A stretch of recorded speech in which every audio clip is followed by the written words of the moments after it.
पश्चिम बंगाल में चक्रवात रेमल ने कुछ इस कदर तबाही मचाई है कि अब तक 6 लोगों की मौत हो गई और 29,000 से ज्यादा घर क्षतिग्रस्त हो गए हैं। तूफान का सबसे ज्यादा असर जो है वो दक्षिणी तटीय इलाकों में देखने को मिला है। इसके अलावा राज्य के अलग अलग हिस्सों में 2140 से ज्यादा पेड़ उखड़ गए हैं।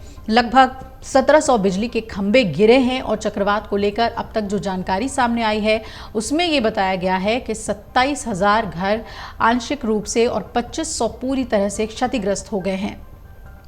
अब अधिकारियों ने जो जानकारी दी है उसके माने तो अगले 2 दिन ये आंकड़े और बढ़ भी सकते हैं, क्योंकि कई इलाके ऐसे भी हैं जहां चक्रवात रेमल से कुछ नुकसान का मूल्यांकन किया जा रहा है।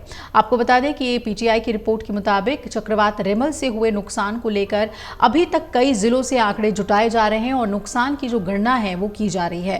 प्रशासन ने 2 लाख से ज्यादा लोगों को 1438 सुरक्षित जो आश्रय हैं वहां पर पहुंचाया है। इन आश्रयों में 341 रसोई के जरिए खाना पहुंचाया जा रहा है।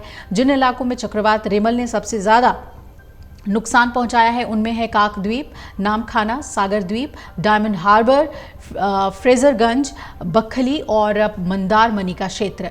चक्रवात की वजह से तटबंधों में मामूली दरारें भी आ गई थी, जिससे तुरंत मरम्मत जिसकी की गई। हालांकि अब तक तटबंध के टूटने की कोई सूचना नहीं मिली है और इसके बारे में भी सूचना आई है कि वो मामूली थी और उसे तुरंत ठीक भी करा दिया गया था। चक्रवात की वजह से अब तक 6 लोग जान गंवा चुके हैं। कोलकाता में एक, दक्षिण 24 परगना जिले में 2 महिलाएं, उत्तर 24 परगना जिले में 1 और पूर्व मेदिनीपुर में पिता पुत्र की मौत हो गई है। इस चक्रवात की वजह से सबसे ज्यादा नुकसान जो है तटीय इलाकों में देखने को मिल रहा है। चक्रवात रेमल रविवार की रात पश्चिम बंगाल के तटीय इलाकों से टकराया था और इसके टकराने के साथ ही कई इलाकों में तेज हवाओं के साथ साथ भारी बारिश देखने को मिली थी। चक्रवात को देखते हुए एनडीआरएफ की कई टीमों की तैनाती कर दी गई और चक्रवात रेमल का असर पश्चिम बंगाल के साथ साथ बांग्लादेश में भी देखने को मिला। चक्रवाती तूफान ने बांग्लादेश के समुद्र तटों को तहस नहस कर दिया। हजारों मकान नष्ट हुए हैं, समुद्री दीवारें टूट गई हैं और दक्षिणी पश्चिमी तटीय इलाकों में कई गांवों और कस्बों में बाढ़ की स्थिति है।